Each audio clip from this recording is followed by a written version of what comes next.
Hello everyone, welcome back to Slow English Learning. We're so happy you're here with us today. Hi everyone, I hope you're having a wonderful day. Today we're going to practice English with a simple and relaxing cafe conversation.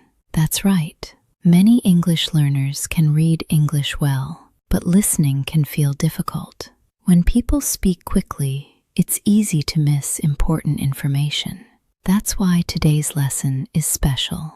We're going to explore a real-life conversation between two co-workers who take a break at a cafe after a long day at work. And don't worry, we'll explain everything in clear and simple English. You can relax, listen carefully, and learn naturally. By the end of this lesson, you'll be able to understand common cafe vocabulary, order food and drinks confidently, and talk naturally about your preferences.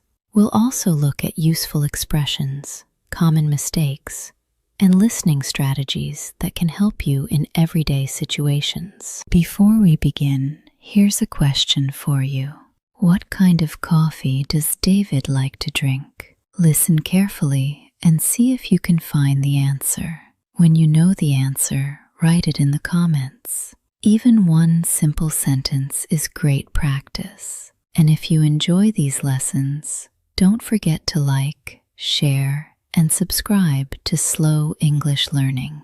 All right, let's step into today's cafe conversation. Let's get started. Imagine two co-workers finishing a busy day. One of them says, "I'm so tired today." That's a very common expression. When you're exhausted, you can say, "I'm tired," "I'm really tired," or "I'm so tired today." The other person replies, "You look tired. Are you okay?" This is a friendly way to show concern. Notice the pattern: subject plus look plus adjective. For example, "You look happy," "You look busy," "You look tired." The tired coworker answers, "I'm okay, but I need a break." That's another useful expression. I need a break means you need time to rest. Here are a few examples. I've been studying all day. I need a break. I've been cleaning the house. I need a break. I've been working since morning. I need a break. Then one coworker asks, "Do you want to get a drink?" This is a very natural invitation. Notice the structure. Do you want to plus verb. Do you want to get coffee? Do you want to have lunch? Do you want to go for a walk? The answer is simple. Yes, that sounds good. Then they start talking about drinks. One says, "I think I want coffee." And the other says, "I want coffee too." This is a great opportunity to talk about preferences. You can say, "I like coffee." "I prefer tea." "I love hot chocolate." Let me ask you something. What do you like to drink when you're tired? That's a great question. Write your answer in the comments. The conversation continues. They decide to visit a nearby cafe. Notice how natural the language is. They don't use complicated words.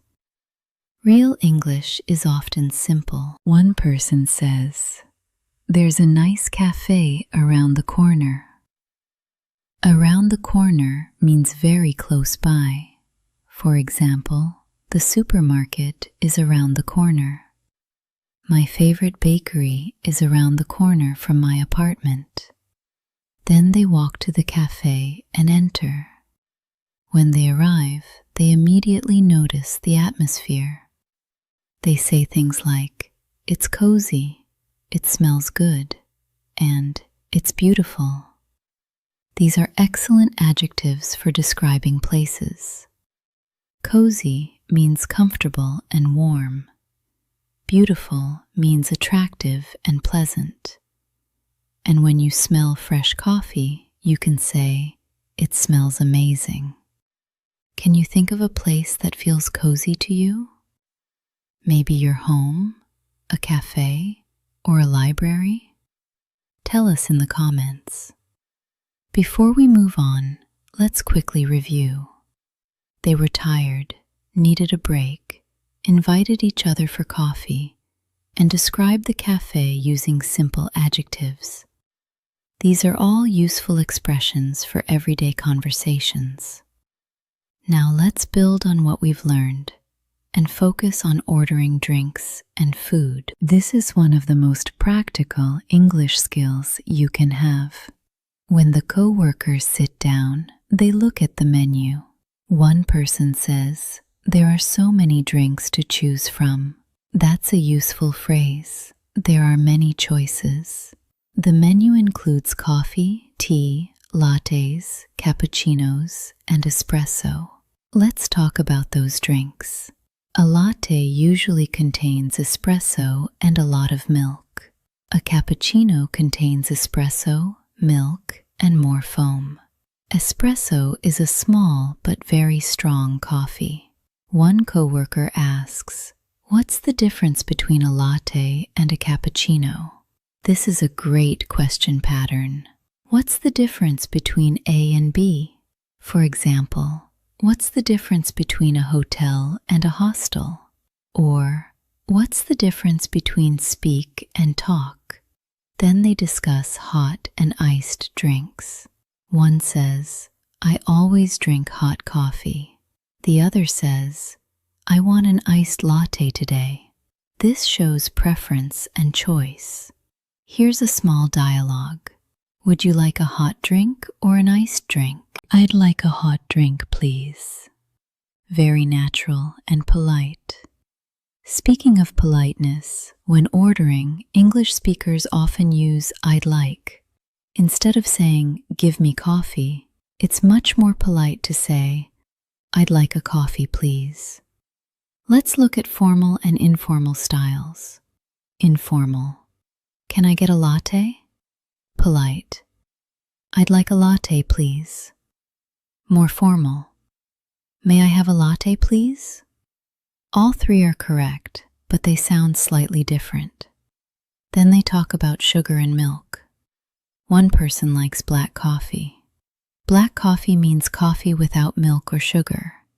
The other prefers milk and a little sugar. Here's a quick practice activity. I'll ask questions and you answer out loud. Do you like black coffee?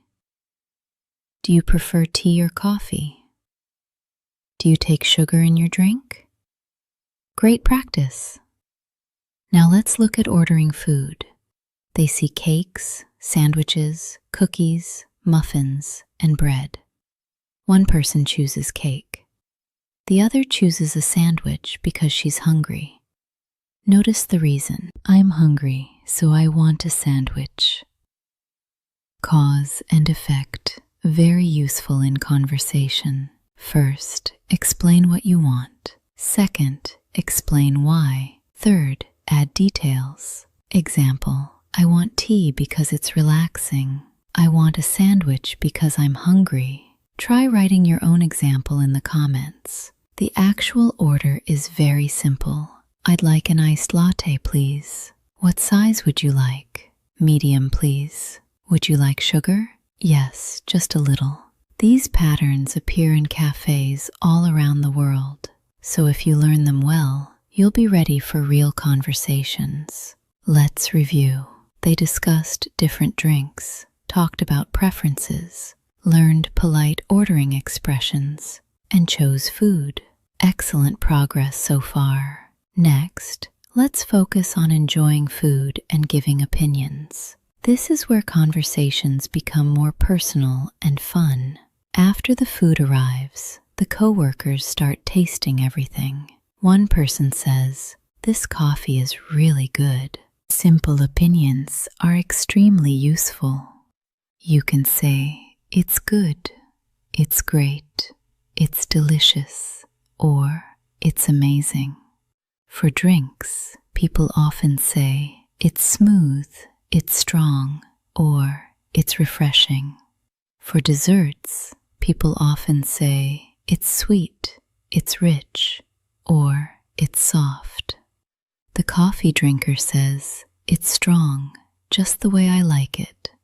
That's a wonderful expression, just the way I like it. Example, this pizza is hot, just the way I like it.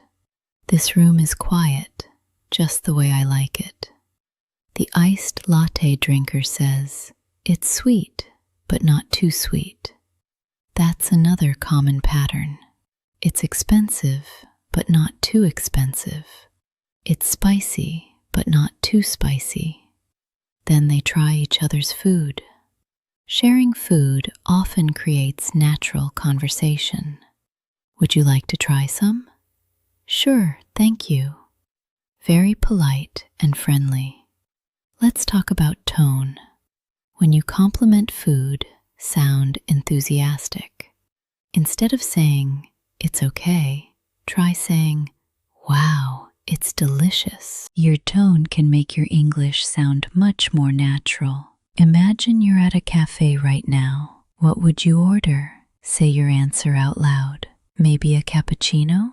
Maybe a sandwich? Maybe a slice of chocolate cake? Speaking out loud is one of the best ways to improve fluency. Here's a mini practice. How's your coffee? It's excellent. It's strong and fresh. How's your sandwich? It's delicious and very filling. Perfect. Before we move on, remember to leave a comment telling us your favorite cafe drink. And keep practicing these opinion phrases in real conversations. Let's review this section. We learned how to describe food and drinks, express opinions, share food politely, and use natural conversational expressions. Now let's talk about mistakes.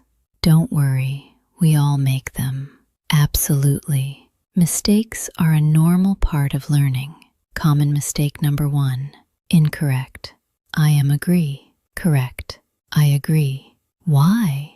Because agree is a verb, not an adjective. Common mistake number 2, incorrect. I like very much coffee. Correct. I like coffee very much. English word order matters. Common mistake number 3, incorrect. I want coffee black. Correct. I want black coffee. In English, adjectives usually come before nouns. Common mistake number 4, incorrect. Can I have a coffee? Correct. Can I have a coffee, please? The first sentence isn't grammatically wrong, but adding please sounds much more polite. Here are some better alternatives. I'd like a coffee, please. Could I get a coffee, please? Let's make these mistakes memorable. Imagine walking into a cafe and saying, give me coffee now. The barista might be surprised. Or imagine ordering, I want coffee black, large, medium. That sounds like a robot trying to buy coffee. Practice time. Correct these sentences. I am agree. Answer, I agree. I like very much tea. Answer, I like tea very much. Great job. Remember, every learner makes mistakes. The important thing is to notice them, learn from them, and keep speaking. Now it's time for a quick challenge. Let's see how much you've learned. Situation 1. You're ordering politely. Option A, give me coffee. Option B, I'd like a coffee, please. Option B is much better because it's polite and natural. Situation 2. You're describing your drink. Option A, it's strong, just the way I like it. Option B, it's strong like. Option A is correct and natural. Situation 3. You're hungry. Option A, I'm hungry, so I'll get a sandwich. Option B, hungry sandwich get. Definitely option A. Situation 4. Your friend offers cake. Option A, no. Option B, No thank you. Option B sounds polite and friendly. Situation 5. You're talking about preferences. Option A, I prefer tea. Option B, tea I prefer much. Option A wins again. Try creating your own cafe sentence now. Say it out loud, then write it in the comments. Remember, communication is more important than perfection. We've covered a lot today. We learned useful cafe vocabulary, ordering expressions, and opinion phrases. We also practiced describing food and drinks, expressing preferences, and avoiding common mistakes. And now it's time for the answer to our question. What kind of coffee does David like to drink? David likes to drink black coffee. Great job if you found the answer. Listening carefully for details is an excellent way to improve your English. Keep practicing a little every day. Small steps create big progress. Think about your own experiences. What do you usually order at a cafe? We'd love to hear your answer in the comments. And tell us whether you prefer coffee, tea, or something else. If you enjoyed this lesson, please like, share, comment, and subscribe to Slow English Learning. Thank you for spending time with us today. We're proud of every step you're taking in your English journey. Keep listening, keep speaking, and keep believing in yourself. Take care, keep practicing, and see you next time.